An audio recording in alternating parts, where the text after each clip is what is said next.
तो चलिए आज बात करते हैं एक ऐसी कहानी की, मेछो भूत की। ये एक ऐसी खौफनाक कहानी है जिसके बारे में सुनकर शायद रोंगटे खड़े हो जाएं। इस कहानी की शुरुआत ही एक ऐसे सीन से होती है जो दिमाग में बस जाता है। जरा सोचिए। तो होता यह है कि आधी रात का वक्त है। मां मंदाकिनी को रसोई से कुछ अजीब सी आवाजें सुनाई देती हैं।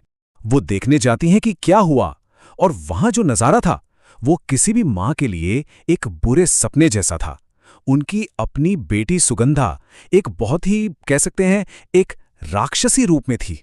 देखकर उनके तो होश ही उड़ गए। और बात यह कि जैसे ही मां उसे पकड़ती है, सुगंधा मानो किसी नींद से जाग जाती है। एकदम से होश में आ जाती है।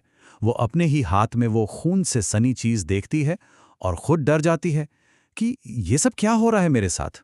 लेकिन पूरी तरह से होश में आने से ठीक पहले वो कुछ बोलती है, और उसकी आवाज वो उसकी अपनी नहीं लगती। एक अजीब गैर इंसानी सी आवाज में वो कहती है कि उसे मछली किसी और ने खिलाई। और यहीं पर कहानी का पहला सबसे बड़ा सुराग मिलता है।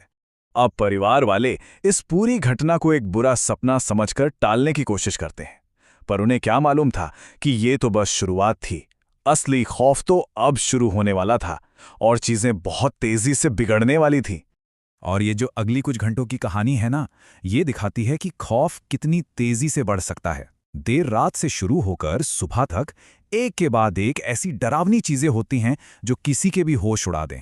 जब परिवार को कुछ समझ नहीं आता, वो बिल्कुल हताश हो जाते हैं, तब घर का रखवाला भुवन सामने आता है।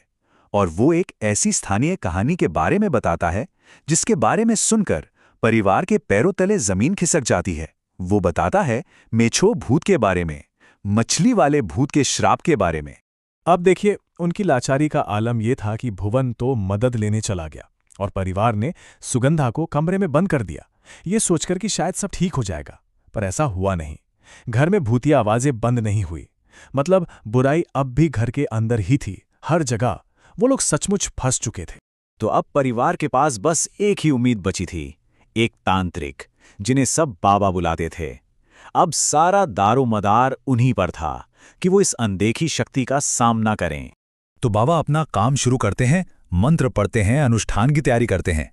लेकिन उनका पूरा ध्यान है सुगंधा पर। सबको यही लग रहा है कि भूत ने सुगंधा को ही पकड़ा है, और शायद यही उस भूत की सबसे बड़ी चाल थी। पर जैसे ही बाबा सुगंधा को छोड़कर परिवार के दूसरे लोगों की तरफ बढ़ते हैं, अनुष्ठान के दौरान कुछ ऐसा होता है, एक ऐसा मोड़ आता है कहानी में जिसके बारे में किसी ने दूर दूर तक सोचा भी नहीं था। और फिर मेछो भूत पहली बार अपनी असली आवाज में बोलता है। पर वो आवाज सुगंधा के अंदर से नहीं आती, वो आती है उसकी बहन इंद्राणी के अंदर से। और तब सबको पता चलता है कि असली शिकार कौन था। तब बाबा पूरी बात समझाते हैं कि ये भूत कितना शातिर था। उसने जानबूझकर सुगंधा को एक मोहरा बनाया ताकि सबका ध्यान उसी पर रहे, जबकि वो तो इंद्राणी के अंदर छिपा हुआ था और अपनी असली खौफनाक योजना बना रहा था। तो अब जब सबको सच पता चल चुका था, बाबा ने कहा कि अब इस भूत से लड़ने का एक ही तरीका है। हमें वहीं जाना होगा जहां से ये आया है, यानी नदी के किनारे।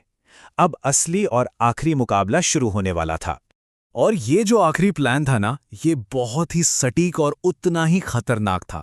मतलब इसमें गलती की कोई गुंजाइश ही नहीं थी। एक छोटी सी भी चूक होती तो सब कुछ खत्म हो जाता। पूरे परिवार की जान अब इसी प्लान पे टिकी थी। तो अब हम पहुंच चुके हैं कहानी के आखिरी और सबसे खौफनाक हिस्से में। देखते हैं कि ये जो आखिरी कोशिश है, ये कामयाब होती है या नहीं। और हुआ भी वही। भूत की जो कभी न मिटने वाली भूख थी, वही उसकी सबसे बड़ी कमजोरी बन गई। मछली खाने के लालच में वो इंद्राणी का शरीर छोड़ देता है, और जैसे ही उसका ध्यान भटकता है, बाबा को अपना मौका मिल जाता है। जैसे ही इंद्राणी का शरीर भूत से आजाद होता है और उसे सुरक्षित कर लिया जाता है, बाबा एक पल भी नहीं गवाते। वो जलते हुए नारियल से उस भूत पर वार करते हैं और एक ही झटके में उसे खत्म कर देते हैं। तो इस तरह परिवार उस श्राप से आजाद हो जाता है। वो लोग फौरन वहां से अपना तबादला करवाते हैं और उस हवेली को हमेशा हमेशा के लिए छोड़ देते हैं। हवेली एक बार फिर वीरान हो जाती है, अपने अंदर उस खौफनाक रात के राज दफन किए हुए। लेकिन आखिर में एक सवाल फिर भी रह जाता है, एक बहुत ही डरावना सवाल। क्या मेछो भूत सच में हमेशा के लिए खत्म हो गया, या फिर उस नदी के किनारे, उस वीरान हवेली में वो अब भी अपने अगले शिकार का इंतजार कर रहा है?